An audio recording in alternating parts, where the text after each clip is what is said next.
tuzamubona nitugera mu ijuru kandi tuzatangarira imbabazi ze. Ndakwinginga kubw'imbabazi z'Imana gukingura umutima wawe, wihane, wizere wakubambiwe. Nukuri niba utari muri urwo rugendo urimo urahomba, urimo uratakaza umwanya. Ikintu cyose Satani yaba yaragupromisinze, yaba yarakwisheje ko azaguhera inahangaha, nta cyangana ubugingo buhoraho. Imana yemera ko ayo magambo agwa mu matwi yawe kugira ngo umutima wawe wizere ukire. Haleluya. Ndabashimiye rero mwese abo duhuje inyota yo kwicara ku birenge bya data. Imana nibishimirwe, abarinzi ku nkike by'umwihariko, nkuko tusanzwe tugira amasengesho y'imisatu tusoza ukwezi. Hari igihe bijijisha umuntu akabirwa igihe bizabera, ariko iteka biba ari kuwa mbere wa nyuma wa buri kwezi kugeza igihe bizahindukira cyangwa bigakomereza bitewe n'uko umwuka w'Imana atuyoboye, ariko biba ari uwa mbere wa nyuma wa buri kwezi. Wa mbere wa nyuma w'ukwezi rero haba rubwa uburi wonyine nk'uko uyu kwezi kumeze, bizaba ari itariki ya 31. Ni ukuvuga ngo amasengesho azatangira ku itariki ya 31, ku ya mbere, ku ya kabiri dukomeze mu kundi kwezi gukurikiyeho, ariko azaba ari amasengesho asoza uku kwezi kwa gatatu nk'uko dusanzwe tubikora. Kubwo ubuntu bw'Imana rero tuzayabanamo, aba ari amasengesho yo gusenga no kwiyiriza ubusa dushaka mu maso h'Imana. Imana ibiguhere umugisha. Tugira gahunda yo gusenga muri Nibature kuri Zoom mu gitondo muri ayo masengesho kuva saa 11 za mu gitondo kugeza saa 12, isaha imwe yonyine. Nikakunanire ujye wigwa mu bitotsi tubane. Ikindi turasenga buri wa gatatu kuri Zoom nanone muri Nibature mu gitondo. Hanyuma muri ayo minsi y'amasengesho buri mugoroba nanone turasenga online kuri Zoom kuva saa 12 n'igice kugeza saa 2. Hanyuma turisegura ku bantu bose bakurikira channel zindi zijya zikicishaho inyigisho zacu. Ni byiza, Imana nibishimirwe, ubutumwa bwiza ntibusaza nubwo bwagaruka nyuma y'imyaka 3 gusanga buvuganye nawe. Ariko ikibazo tuhagirira nuko banyirizo channel batiha pen cyangwa batiha akete byibuza ko kugira ibyo editinga nk'ibintu by'amatangazo by'ibiki bikajijisha abantu. Tubona abantu bari baduhamagara, amasengesho yabereye, igikorwa cyabereye cyararangiye nko mu myaka nk'itatu ishize. Turabasaba rero abo bantu nitugira umugisha ijwi ryacu rikagera mu matwi yabo, bazadufashe byibuza bajye bihangana editing. Ikindi bera b'Imana, ni byiza ko twumva ubutumwa bwiza, ariko dukwiriye gukura ntidukururwe n'amatitre bashyiraho atabaho. Reka mvuge ngo atabaho. Urugero nkari nka titre nabonye ubushize yari iri ku nyigisho yanjye yitwaga ngo isengesho rituma umuntu asubizwa ibintu byose. Seriously? Ndavuga intu koko ubu iyi titre nayishyiraho se ngewe se nasubijwe byose ku buryo naba mfite umuti wo ahantu bakanda. Ibyo bintu rero niko kutumwa bwiza buragenda, ariko hari ukuntu bitwistinga bikica umutima w'icyashakaga kuvugwa. Hanyuma kuko abantu barushye, twese dufite ibituruhije, yabona nk'iyo titre agahita klikaho avuga ati ndakibonye igisubizo, akakibura. Igisubizo kiri mu kwegera Yesu, kuba umwigishwa we, kwegerana nawe. Ningira umugisha ijwi ryanjye rikagera mu bantu bizo channel z'ubungubu zirahari nyinshi zitariho na address ya banyirazo, nta nimero ya telefone iriho, nta email iriho, ntushobora kumenya uwo ari we ngo namugira inama nguti rwose urimo urashuka abera. Ngayo nguko. Rero channel tubaho yacu y'ibikorwa uyu munsi iba mu mazina yanjye Hortense Mazimpaka. Hanyuma abitwa barinzi ku nkike, abo tubana nk'abarinzi ku nkike duhura ku gicano cyo gusenga, uyu munsi turasengera kuri online gusa, nta hantu duteranira. Hanyuma tugira ibindi andi masengesho tukayakorera kuri Zoom, n'andi matangazo tukayakorera kuri Zoom no muri groupe ya WhatsApp. Uramutse umurinzi ku nkike ariko utibuka n'ibyo bya groupe, utazi n'ibyo bya Zoom igihe bibera, ngwino kuri groupe. Ushobora kuza kusaba abo muri media bakaza kudushyiraho wenda bya bindi bajya bashyiraho ku buryo ushobora kuza muri groupe kugira ngo ujye umenya mwene ibyo ngibyo bitareba YouTube. Imana cyangwa badura kuri YouTube. Imana ibahe umugisha. Ninginge aba bene data niba koko ari abakristo bikora topic zishukana, kuko iyo utangiye kugenderera kugira umubare w'abakureba mwinshi, ibyo bintu bishobora guhura n'ubutumwa bwiza. Nuvuga ngo niba inyungu yanjye ibaye kunguka, ibaye amafaranga, biragoye ko nanone nagira indi nyungu y'ubugingo bw'umuntu bukizwe. Kandi reka mbabwire, Uwiteka ni utanga umugisha. Atawuguhaye washuka abantu ariko ntiwawuhabwa. Yawuguhaye kandi nta kintu cyakubuza kuwuhabwa. Nukuri niba umuntu ari umukristo akandika ngo isengesho, ubundi ibyo nibyo abapasiteri babashukanye, abigisha bijambo ry'Imana subwo nabaki, abavuga nyine ibyitwa ubutumwa bwiza ariko butari bwo babashukanye, nibo bashobora kugira topic nk'izo ngizo. Nta hantu Yesu yigeze adusigira ngo nukunguko umuntu yasenga agahita asubizwa ibintu byose. Oya, nawe ageze mu gashyamba ka Gitsimani yaravuze ngo data niba bishoboka igikombe cy'indenge ariko nongera ngo bye kuko nshaka bibuko ushaka, kuko Imana ifite imigambi, Imana ifite plan.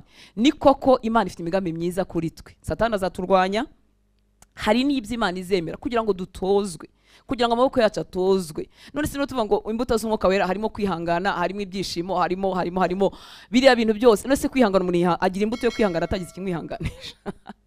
Harimo urukundo ruba ruvugwa, si urukundo rw'abankundiye, ni urukundo rwabo ntagombye gukunda ukoresheje ubwenge busanzwe kuko bampemukira, kuko bambabaza. Ariko urukundo rumera ku mwuka wera ni urukundo rurenga ibyo byose. Urwo se rwaza ryari? Nyine nuko nagira, reka nkoresha urugero rwa Emmanuel, nuko Emmanuel yambabaza akampemukira kandi ngakomeza urwo ni rwo rubuto rw'umwuka wera rw'urukundo rukunde Emmanuel yampemukiye. Sorry, ntabwo wampemukiye. Imana nibishimirwe. Reka rero ibyo nyine ubwo biba byambabaje kangombwa ko mbivugaho, ariko reka dukomeze mu ijambo ry'Imana. Kandi abo bene data nimba bakijijwe, Imana ibabarire kandi bahe kumenya igikwiriye. Haleluya. Kandi ikindi turabakeneye kuko bagera ku bantu benshi twebwe tutageraho. Ikibabaje nuko usanga kubera ko izo channel zabo ziba zifite izo topic zimeze gutyo zirebwa n'abantu benshi kuko umuruho ni mwinshi. Abantu bose barashaka gutabarwa, abizera Kristo bihannye barashaka gutabarwa, abatarihannye barashaka gutabarwa. Niyo mpamvu ikintu nk'icyo kiba kimeze nk'ubumajisi, nk'ubukonikoni, ni nk'akanzaratsi ugiye guha umuntu ngo atabarwe, rero bizarebwa n'abantu benshi. Maresoma bagera ku bantu benshi ariko bakabashyira ibitari byo. Imana y'imbabazi itugirire ubuntu. Reka rero tuganire ijambo ry'Imana numva Imana yashyize ku mutima wanjye uyu munsi kubw'imbabazi zayo. Narihaye umutwe uvuga ngo abafite inyota yo gutunganira Imana bazahazwa. Abantu bose bafite inyota y'Imana bazahazwa. Uwiteka ntabazabasiga mu kirere, ntazabarerega, ntazabihorera, bose azabahaza. Imana ihabwe icyubahiro. Reka ntangire nkoresha iyi Zaburi ya 42 ya bene Kora itwereka uko baririmbaga bafite inzara n'inyota. Murabizi bo bagiraga aho bateranira na 42:23, bo bagiraga aho bateranira akaba ariho bahurira n'Imana. Twebwe uyu munsi ntiwa kunyoterwa n'Imana ni mu mutima, hanyuma ugahita uvuganira nayo unayishaka aho uri, ntukenera kugera ahantu runaka. Imana itugirire imbabazi. Zaburi ya 42 umurongo wa 1 kugeza ku murongo wa 3 ngo Zaburi yahimbiwe umutware w'abaririmbyi, ni indirimbo ya bene Kora yahimbishijwe ubwenge. Ngo nkuko imparakazi yahagizwa no kwifuza imigezi, niko umutima wanjye wahagizwa no kukwifuza Mana. Nkuko imparakazi yahagizwa no kwifuza imigezi, nukuvuga ngo imparakazi irirukanka kugeza izagerera hari amazi ikanywa igahembuka. Afata icyo kigereranyo wenda bitewe naho bari n'ibyari bibakikije, hanyuma aravuga ngo niko umutima wanjye wahagizwa no kukwifuza Mana. Abazi iki Kinyarwanda gikomeye cyiza kwahagira, nukuvuga ngo ntushobora guhembuka utabonye icyo wahagiriraga. Icyo cyakuhagizaga washakaga n'umutima wose, uhembuka ari uko ukibonye. Uzarebe nk'iyo wagize inyota nyinshi y'amazi, iyo umaze kunywa amazi wumva uruhutse. Iyo wakubiswe n'izuba ryinshi none ugeze ahantu hapfutse hameze neza wumva ikiruhuko cy'ukuri.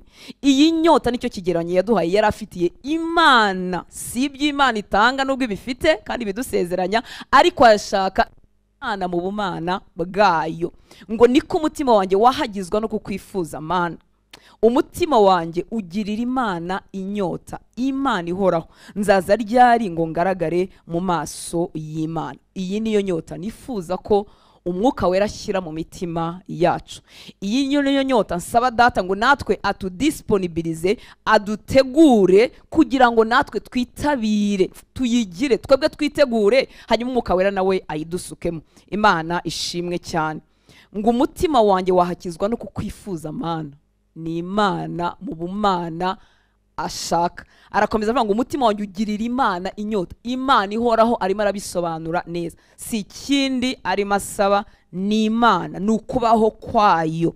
Ayibone aruhuke amarwe inyota, yinjire mu kubaho kwayo amarwe inyota, ahemburwe agubwe neza. Imana itugirire neza. Haleluya.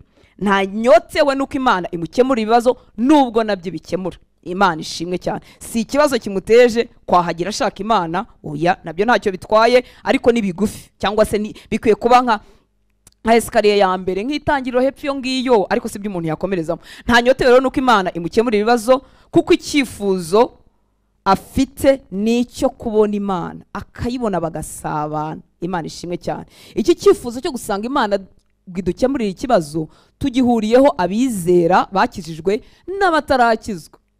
iki ni ikivuzo cya rusange ku bantu bose bafite ibibahinyuza, bafite ibibahiga, bose bakeneye ubutabazi bw'Imana. Mu by'ukuri nubwo harimo abantu baba batarizera Kristo ngo bihane bizere, ariko abantu benshi bazi ko Imana iriho, nta nubwo bayihakana pe, ariko ntibanizeye umwana w'Imana, ntibakize icyaha cyabo, ntibamwizeye nk'umukiza, nk'umurengezi w'ubuzima bwabo ngo abakize, ariko bamubona nk'umutabazi. Bashobora no kubwira umuntu ibyo gusenga ntibabyizeye cyane, kuvuga ati unsengere Imana ingire neza, ndarwaye unsengere, ubucuruzi bwanjye ntibugenda neza, unsengere mfite ideni. Ni ukuvuga ngo iki cyifuzo cy'iby'Imana iduha byina ahangaha byiza tugihuje n'abizeye Kristo n'abatari bihana, tugihuriyeho. Umva ukuntu kiri rusange cyane. Imana itugirire imbabazi. Kumusaba ko dutabara mu bitugoye nabyo data yarabitwemereye. Ni ukuri yarabitwemereye. Data nyine ni data, ni papa, yarabitwemereye kumuzanira ibituruhije. Yaratubwiye muri Petero wa mbere 5:7 ngo muyikoreze amaganya yanyu yose kuko yita kuri mwe. Data azi igikwiriye, avuga ngo muyikoreze amaganya yanyu yose kuko yita kuri mwe. Nuko azi ko niwikora amaganya ntuzatera n'intambwe n'imwe. Mu bintu bituma abantu bayoberwa kuza k'umwami wacu Yesu Kristo harimo ivutu, ariko harimo n'amaganya y'isi. Yesu arabizi ko udashaka kuba mu bantu biteguye kuza kwe, barimo baharanira kuvuga ubutumwa bwiza ngo bataramumenya bakizwe, utsikamiwe n'amaganya. Niyo mpamvu yaguye ngo nyikoreze, yazane nyikoreza amaganya yawe yose kuko nita kuri wowe, irakayaringa. Imana ishimwe cyane. Rero ntacyo bitwaye kuyishyira ibyo ngibyo biturije ngo dutabare. Nanone mu rwandiko Paulo yandikiye Abafilipi igice cya 4:6 arongera avuga ngo ntimukagire icyo mwiganyira, ahubwo ibyo mushaka byose bimenywe n'Imana, mubisabiye mubyingingiye mushima. Ibyo mushaka byose ni byose. Hari ibyo mu mwuka, hari ibyo mu mubiri, hari ibyo mu marangamutima, hari ibyo detaye zose uko uzishaka uzibwire data. Gusa yakubwiye ngo ntibikuganyishe. Muri make amaganya yahinduremwe amasengesho. Ubimubwire, umubwire ibyo ushaka byose, ibyo dushaka byose bimenywe n'Imana. Hari n'ibintu byo tumenyesha abantu tukabibikoreza, mu by'ukuri bitari ibyabo, byari ibyo kumenyesha Imana ngo bimenywe n'Imana, mubisabiye mubyingingiye mushima.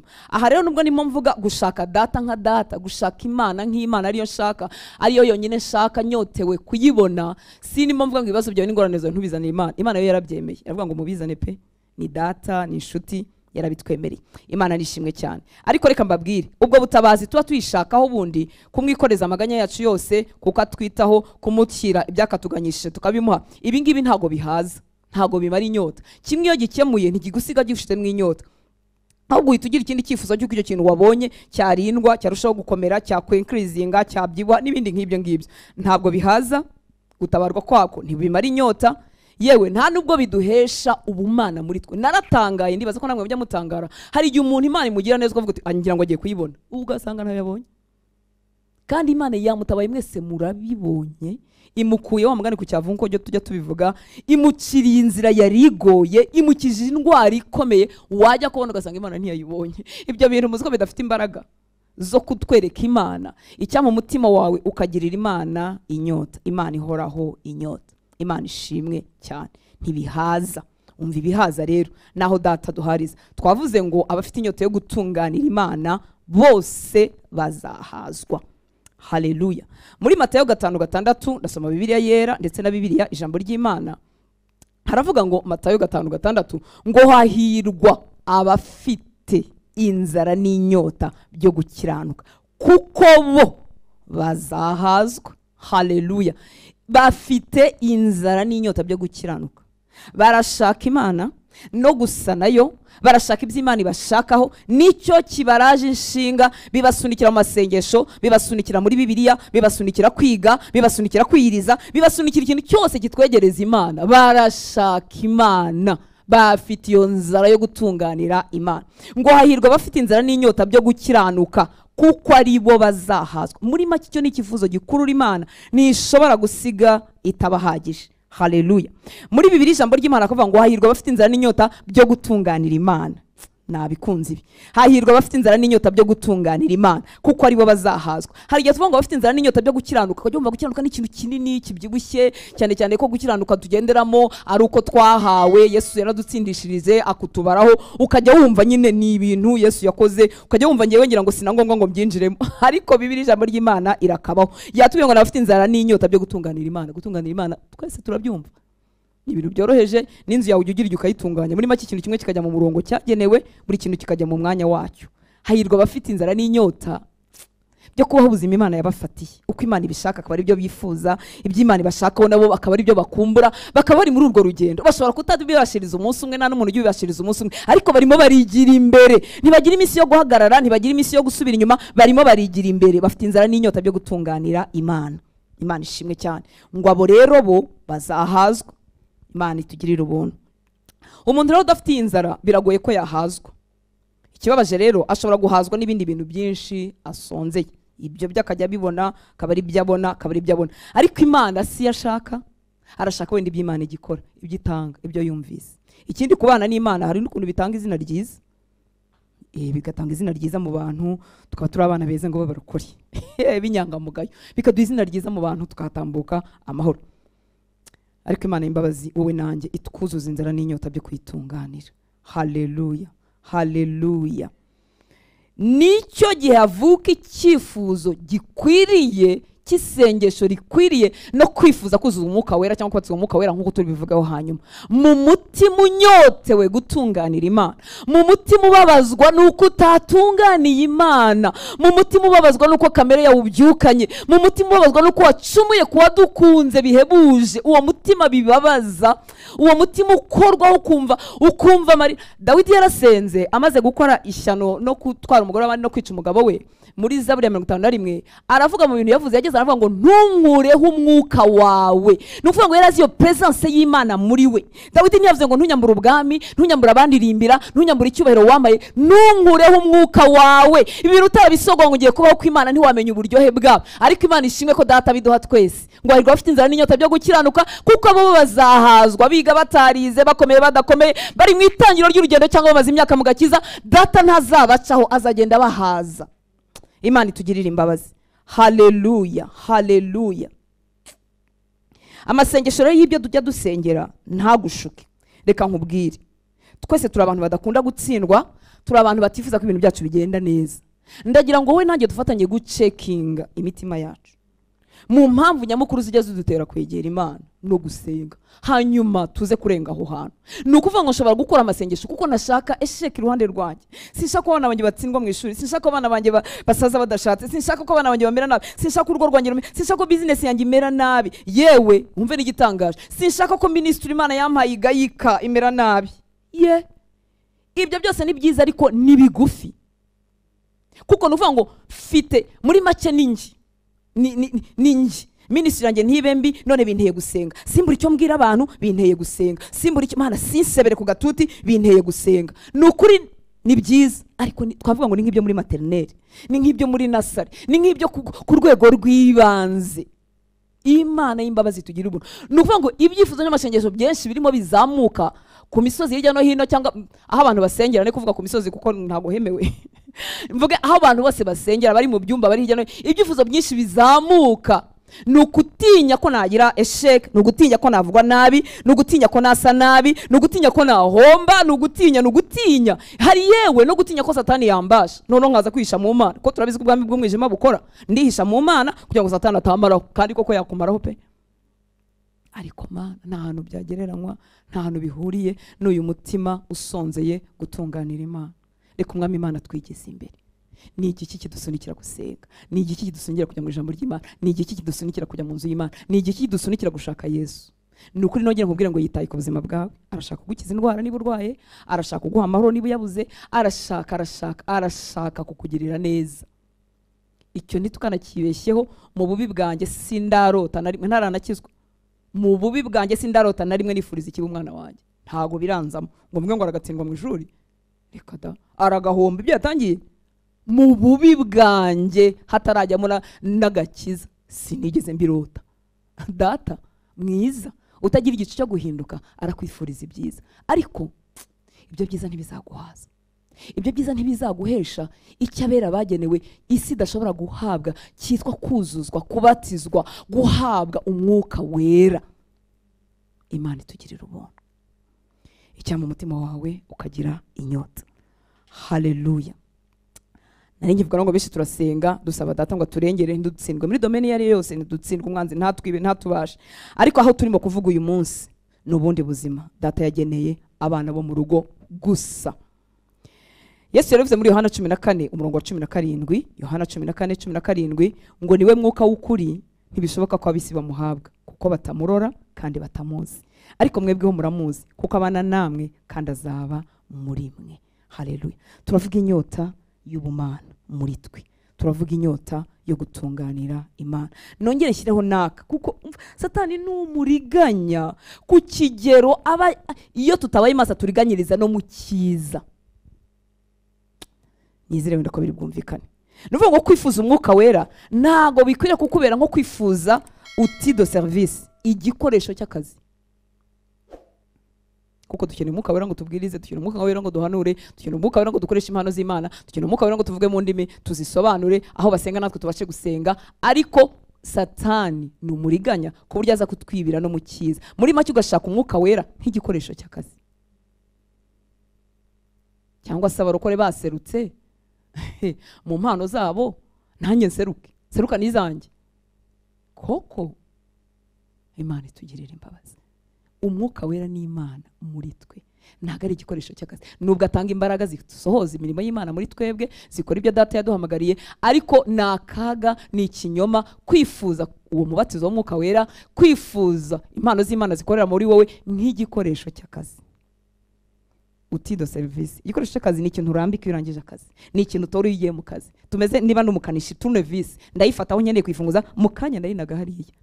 Ntitubana subusabane. Urumva icyo kinyoma Satani yazanye mu basenga nyamara bashaka gusenga, bakorerwamo n'impano z'Imana, bazengurutswe n'impano, ari umuntu agira itsinda asengera muri imwe impano z'Imana zikora zigaragara, hanyuma bikamusigamo nawe gushaka umwuka wera nk'igikoresho azaserukana mu bandi barokore bateranye. Imana itugirire ubuntu. Haleluya.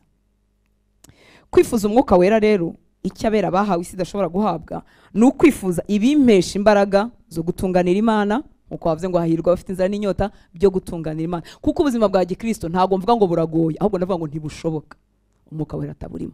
Reka nsubire mwaka, ubuzima bwa Gikristo ntago bugoye, ahubwo ntibushoboka umwuka wera ataburimo. Ntibubaho, ntibushoboka, ntiwakorera Imana ngo uzwe n'imigambi y'Imana wuzuye ubushizi bw'amanga na zambaraga twabonanye intumwa, ntibyashoboka umwuka wera atabirimo. Ntiwagira no guhamirizwa muri wowe imbere bitaragira n'ibisavinga abandi, ibyangewe mu imbere ntibyashoboka umwuka wera atabirimo. Twe kuvuga ngo biragoye, ngo gukizwa biragoye, ahubwo uvuga ngo ntibishoboka, gutunganira Imana ntibishoboka umwuka wera atabirimo. Imana itugirire neza. Kwifuza umwuka wera rero ni ukwifuza ibimpesha izi mbaraga zo gutunganira Imana. Mwibuke ngo hahirwa bafite inzara n'inyota byo gutunganira Imana, kuko ufite inzara n'inyota byo gutunganira Imana ibyo bizantera gusenga. Harimo n'abantu bahawe umwuka wera, babatizwa umwuka wera batana bimenyetso babibona kwa Kornelio. Kornelio ntiherazi icyo ashaka, ntiherazi icyo akeneye, ariko Imana yari ikizi, kandi gusenga kwe kwari kwarazamutse nk'urwibutso. Nuvuga ngo amasengesho yari yabaye nk'igicaniro, ariko ntiherazi umwuka wera, ntiheri yamwumvise, ntiherazi ko namukeneye. Iteka umutima usonzeye Imana, Imana izawuhaza, izaguha ibyo utamenye, izaguha ibyo utumvishije, kuko umutima usonzeye Imana. Ibizi step ikurikiraho, ariko Imana ni nziza. Imana itumenyera step ikurikiraho iyo turi mu kubaho kwayo, iyo tuyinyotewe. Iramenya terotasi ntazi iby'umwuka wera, ntazi iby'impano z'Imana, ntazi iby'imbaraga z'Imana, nta maso y'umwuka afite, nta matwi y'umwuka afite, ntiyumva ibintu ntabizi, ikamuzana byo kubw'imbabazi zayo, kuko mu mutima wanjye harimo inyota yayo. Mfite inzara n'inyota byo gutunganira Imana, kutayitunganira birambabaza. Haleluya. Rero abifuza umwuka wera ni benshi, ariko wongere iki cyifuzo kigomba kuba kimeze uko, ari ikimpesha kwifuza imbaraga zo gutunganira Imana, kuko namenye ko ntabibasha. Ni icyifuzo cyo kwifuza Imana muri njye. Hejuru y'ibyo ngibyo havuyeho icyo ni kwifuza cyane kuba mu buzima bwuzuye imbaraga zisohoza icyo data yangeneye, nkabyifuza n'umutima wanjye wose. Si ukwifuza imbaraga zimpesha kumenyekana, zimpesha kugaragara neza. Murabizi impano zitanga igikundiro, buriya ntacyo wabikoraho, zitanga igikundiro. Niyo mpamvu utabaye maso zikurura Satani n'abakozi be, kuko zitanga igikundiro. Ariko ni ukwifuza, nyuma yo kwifuza gutunganira Imana nkamenya ko ntabibasha, niho nkwiriye kwifuza wa mwuka wera umhamya, utsinda, untoza gutunganira Imana. hanyuma ibyo bikanantera kumenya ko ntari uwanjye ngo nigenge, nkamenya ko ari umugambi Imana ifitiye. Kwa kwifuza umwuka wera nanone kukazanwa n'icyifuzo cyo kugira ngo singire imbaraga zimpagarika mu by'Imana yangene, nkorera Imana nk'uko yari yarabigennye mu mbaraga n'ubushizi bw'amanga bw'umwuka wera. Imana itugirira ubuntu. Haleluya. Ibi rero n'ubundi nabivugaga ngana n'ubundi kucyo abera dukwiriye kwifuza kuruta ibindi, ari cyo cyangwa ari we umwuka wera w'Imana. Umwuka wera w'Imana tumwakira mu buryo bubiri, nibaza ko abantu benshi babizi, ariko reka twongere tubisubiremo. Umwuka wera w'Imana niwe wakwemeje iby'icyaha, nkuko muri Yohana 16:8 hatubwira. Ntibyashoboka ko umuntu amenya ko yimenya ko ari umunyabyaha akeneye imbabazi z'Imana atabibwirijwe n'umwuka wera. Yaraje atwemeza iby'icyaha, niwe utubwira ibyo gukiranuka, niwe utubwira n'iby'amateka cyangwa se iby'urubanza. Uwo ni umwuka wera. Ni ukuvuga ngo abantu bose bakijijwe bagize umunsi bagira encounter n'umwuka wera, kuko ntiwakizwa ngo ntushobora kuvuga ko Yesu ari umwami utabibwirijwe n'umwuka wera. Nimbwa ngo ntushobora kuvuga, si ukuvuga ko ku munwa umupfumu. Hari igihe twavuga tuzi ko abakorera Satani ngo batabasha kuvuga ngo izina rya Yesu. Barabivuga se ko barivuga? Simvuga rero guhamya ko ku munwa, ndavuga mwuka wera. Nta muntu ushobora guhamya ko Yesu ari umwami atabibwirijwe n'umwuka wera. Uko ni uguhamya ko mu mutima, ko kundi umwuka wera yemezanya n'umwuka wacu ko turi abana b'Imana. Cya gikorwa cyo mu mutima kiba, uko guhamya ntikwashoboka. Muri make ntiwavuka ubwa kabiri, ntiwakwitwa umwana, ntiwahinduka umwana w'Imana umwuka wera atakoze igikorwa muri wowe. Niwe udutungira agatoki Kristo, akatwereka Kristo.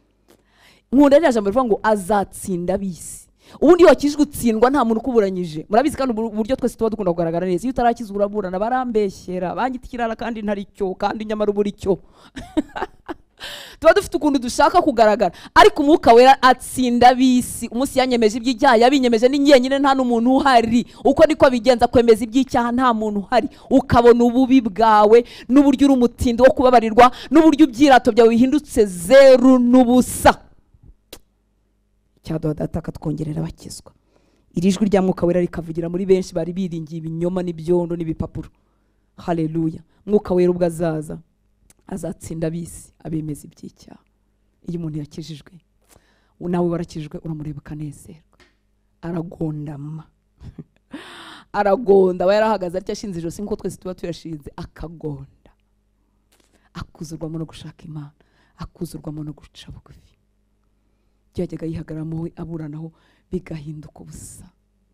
Niyo mpamvu uzatubona turira tumeze nk'abantu badafite ubwenge n'ubusirimu. Uzatubona rimwe na rimwe twarize twimyiriye, turi abagore b'abasirimu, turi abagabo b'icyubahiro. Ukatubona rimwe na rimwe twarize twimyiriye, tumeze ukuntu kutabasha gusobanukira abatarabisogongera.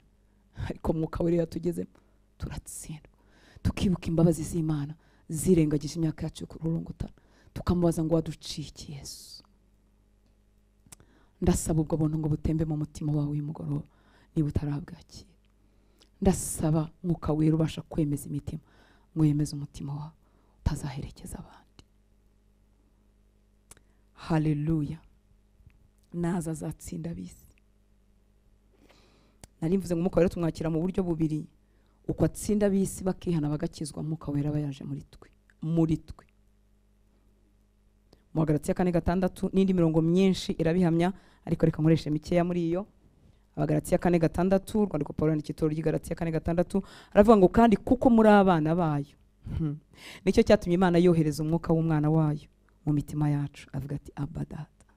Umwuka w'Imana aba muri njye, aba mu bakijijwe twe, kuko turi abana bayo. Nicyo cyatumye Data yohereza umwuka we muri twebwe abana b'Imana. Abantu bakijijwe turi ibitangaza bigenda mu isi. Niyo mpamvu abamarayika bafite amatsiko yo kutureba. Niyo mpamvu Paulo yavuze ngo dutungisha benshi, dusa nk'abagiye gupfa nyamara tubeshaho abandi, dusa nk'isuzugurwa ariko dutanga ubuzima. Turi umucyo w'isi, turi umunyu w'isi. Data dutegereje ko dutwara ubutumwa bwiza kugera ku mpera y'isi kugira ngo iherezo ribone kuza.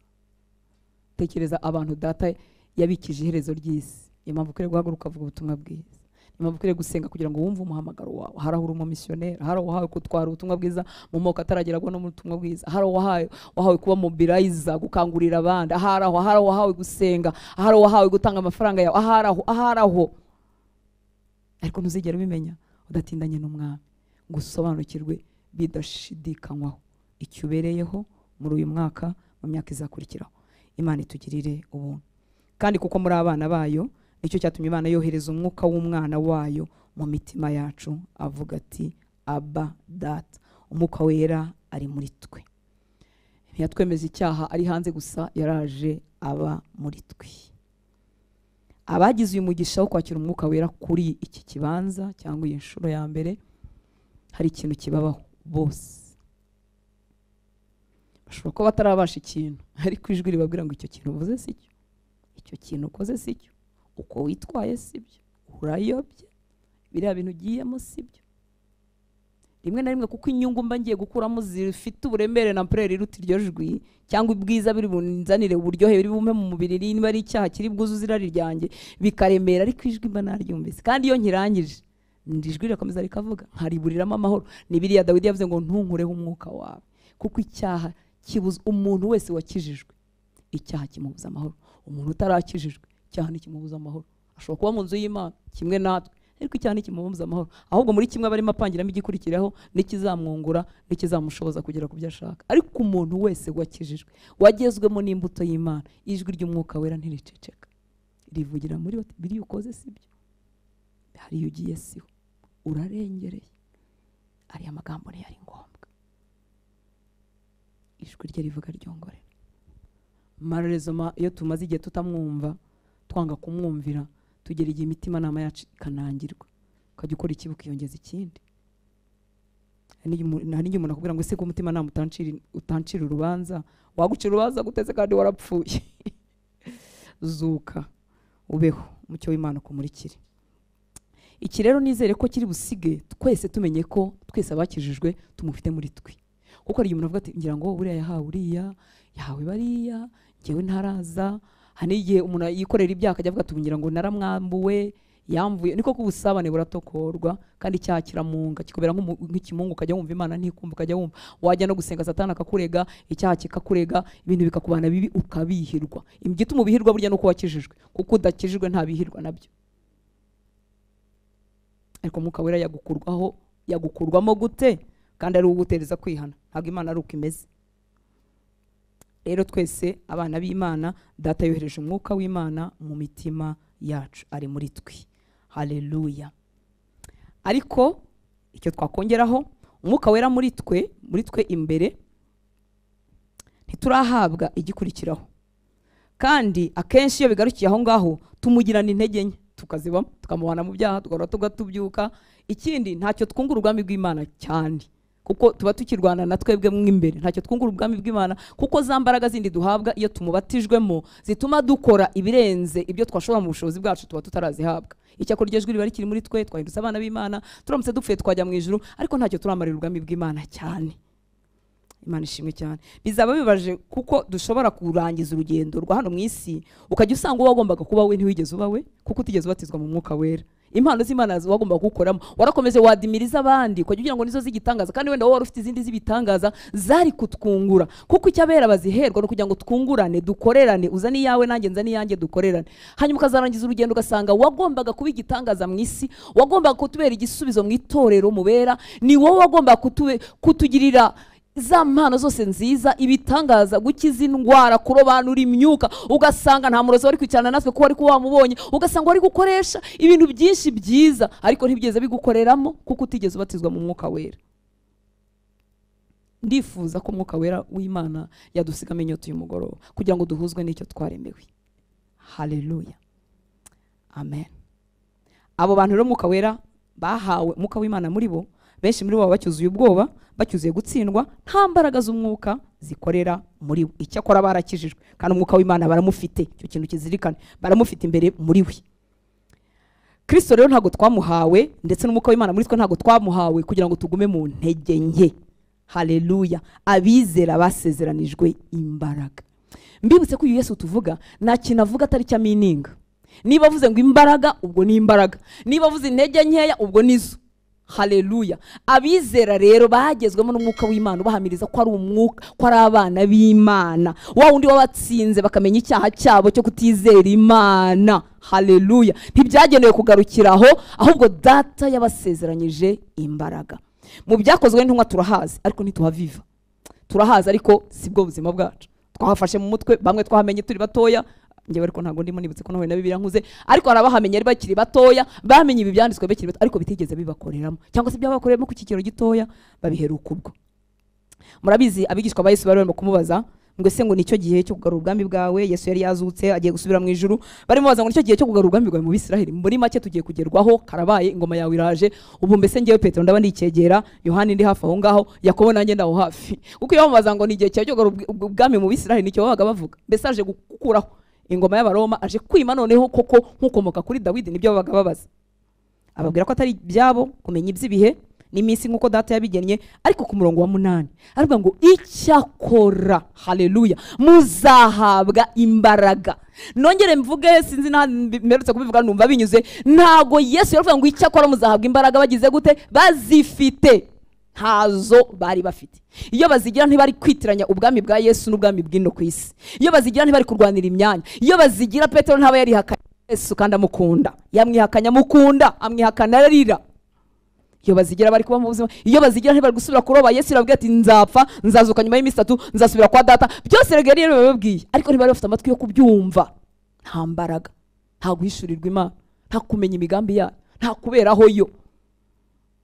Aravuga ngo icyakora muzahabwa imbaraga umwuka wera nabamanukira, kandi muzaba abagabo kumpamya i Yerusalemu ni Yudaya yose ni Samariya no kugeza ku mpera y'isi. Arimo arabibwira abantu bafite ubwoba bw'urupfu, abantu bamwihakanye mu kanya gatoya, abantu bameze nk'aho imyaka 3 bamaranye nta kintu yigeze bakoramo, niba arimo kubibwira, ariko arabibizeza neza. Aravuga ngo icyo nzi neza nuko muzahabwa imbaraga umwuka wera nabamanukira, mukaba abagabo kumpamya, mukampamya iwanyu Yerusalemu, mukampamya Yudaya, mukagera muri bene wabo Samariya bavanze n'ikivugi cy'abanyamahanga, mukagera no ku mpera y'isi. Kandi byarabaye. Haleluya.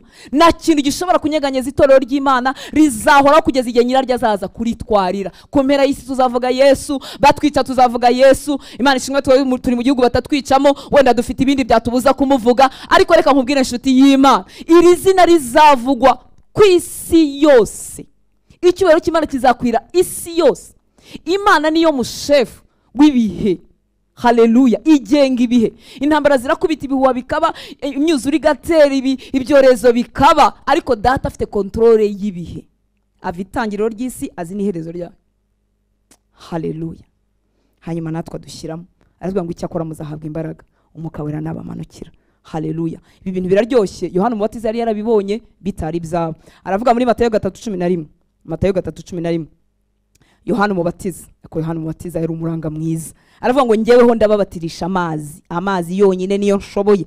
Ngeweho ndababatirisha amazi ngo mwihane, ariko uzaza hanyuma yanjye andusha ubushobozi, ntibinkwira no kumutwaza inkweto, ndiwe uzababatirisha umwuka wera n'umuriro. Mwibuke ko Yohana Umubatiza ngo yari yaruzuye umwuka wera akiri mu nda ya nyina, yari umunaziri, yari umuhanuzi, yari integuza ya Yesu, yewe yari Eliya wagombaga kuza, yari yaravuzweho byinshi. Abona Yesu avuga ati nukuri ngenda batirisha amazi gusa, ngenda babwira ibyo kwihana gusa, ariko harundi ntashobora no gukora ku dushumi tw'inkweto ze, wowe naza azabatirisha umwuka wera. Yohana bivuga bitari byaba, Yesu ataragaragazwa, atarapfa, atarazuka, atarasubira mu bwiza bwe. Yohana arabivuga. Imana ntibeshya.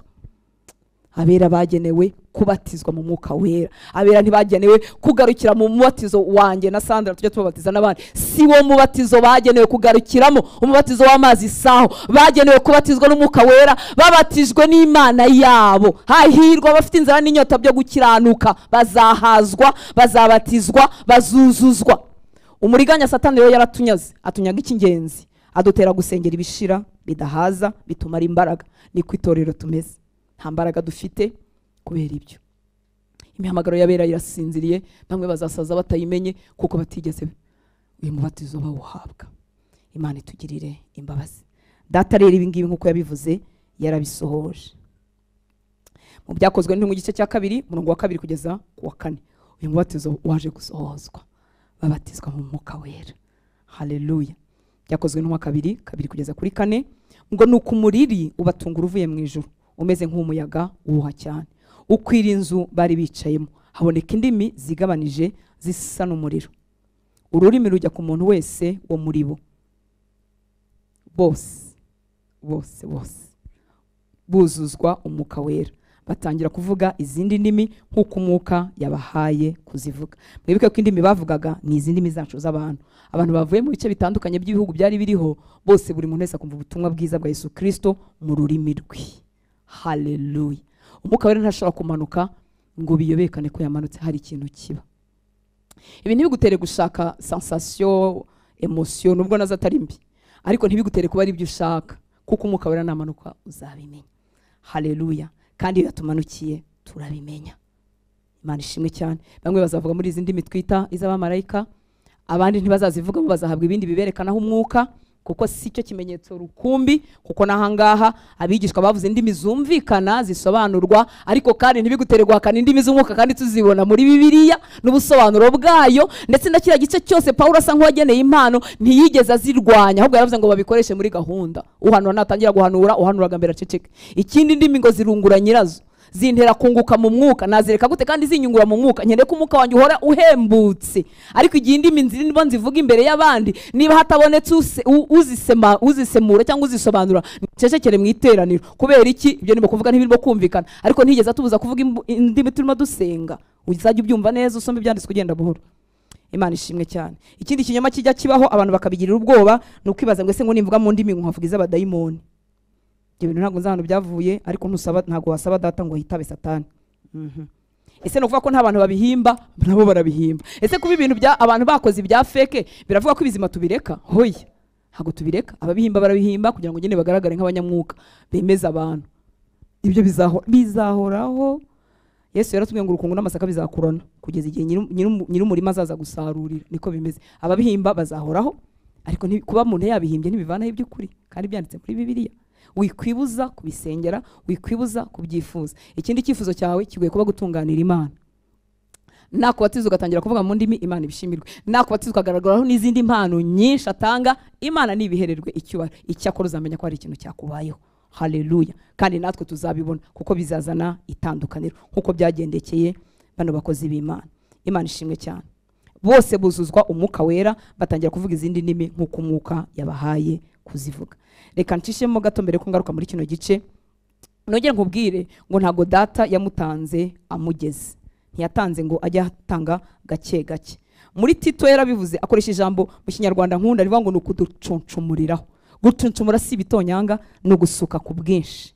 Mwibutse ko kuri kuntu Yohana yavuze ngo we uwo ngo ntashobora gutwaza n'inkweto ze, ngo wazababatirisha umwuka wera. Umubatizo byavugaga kurengerwa, nuvuga ngo ndajya mu mazi ndengerwe. Niyo mpamvu Bibiliya itatubwira umubatizo w'amazi make, na mubatizo kubera ko birashanya gupfana na Kristo no kuzuka. Ndarengerwa.